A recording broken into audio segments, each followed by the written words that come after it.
মুর্তজা সে বাংলাদেশে অবস্থান করছে এবং 3 আগস্টের পর আমাদের আরেকজন ক্রিকেটার সেও বাংলাদেশে অবস্থান করছে।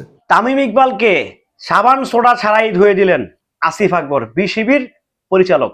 তামিম ইকবালকে সাবান সোডা ছাড়াই ধুয়ে দিলেন আসিফ আকবর, বিসিবির একজন পরিচালক।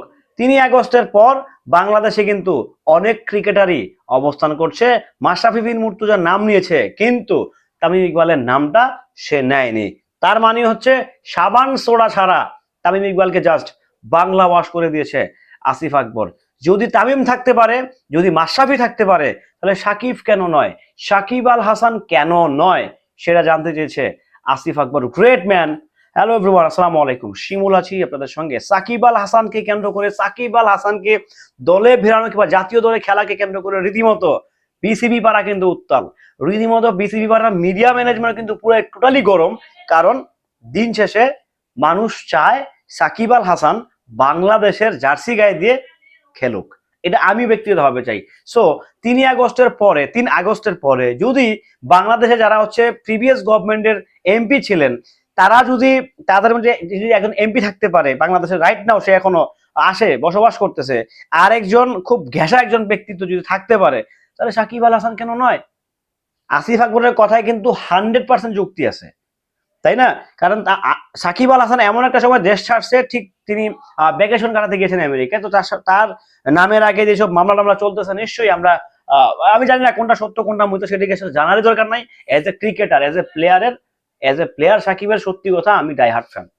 এজ এ প্লেয়ার সাকিব যে বাংলাদেশকে যে সার্ভিসটা দিয়েছে, সেটা আসলে অস্বীকার করার মতো তো কোনো কারণ নাই। মানে এটা তো অবকাশ আমি আপনি কিংবা তাকে যারা হচ্ছে পলিটিক্স করে গেম করে তাকে যারা আটকানোর চেষ্টা করেছেন, আমরা সবাই কিন্তু এই জিনিসটা মানি যে সাকিব আল হাসান বাংলাদেশের হয়ে যে সার্ভিসটা দিয়েছে, সেটা মানে সাকিব আল হাসানের কোনো রিপ্লেস হতে পারে না।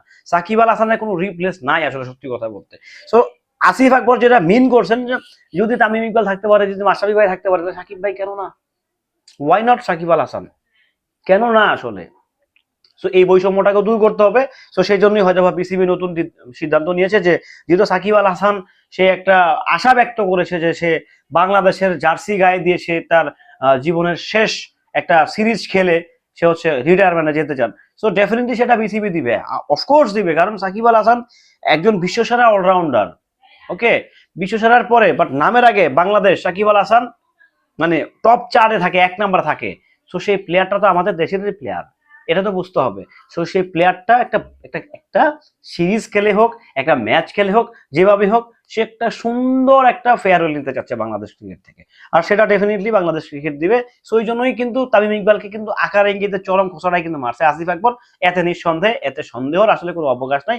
যে প্লেয়ারটার নামটা উনি নেন নাই, সেই প্লেয়ারটা হচ্ছে আমাদের তামিম ইকবাল। নিঃসন্দেহে তামিম ইকবাল ভাইয়ের নামটাই নিছে। সো সবকিছু মিলে যদি সাকিব ভাই ফিরেন, তো সাকিব ভাইকে ফিরতে দেওয়া উচিত আমাদের, কেন মনে হয়? আসলে ওনার সাথে গভর্নমেন্টের কি ডিলিং হচ্ছে, বিসিবির কি ডিলিং হচ্ছে আমি জানি না, তবে সাকিব ভাই যদি বাংলাদেশের জার্সি গায়ে দিয়ে আবারও খেলেন, মাঠে নামেন, সত্যি এটা আসলে দরকার ভাই। সত্যি কথা, সাকিব আল হাসানের রিপ্লেস সত্যি কথা নাই ভাই, আমাদের দেশে নাই, টোটালি নাই ভাই। তো সেই জায়গা থেকে সাকিব আল হাসানের দরকার আছে আমাদের দেশে, সিরিয়াসলি দরকার আছে। সো যাই হোক, আমার কাছে আসিফ আকবরের স্টেটমেন্টটা ভালো লাগছে। আপনাদের কাছে কেমন লাগছে সেটা নিঃসন্দেহে আপনারা জানাতে পারেন। ক্রিকেটের নিত্য নতুন আপডেট পেতে আমার সঙ্গেই থাকবেন। আল্লাহ হাফেজ।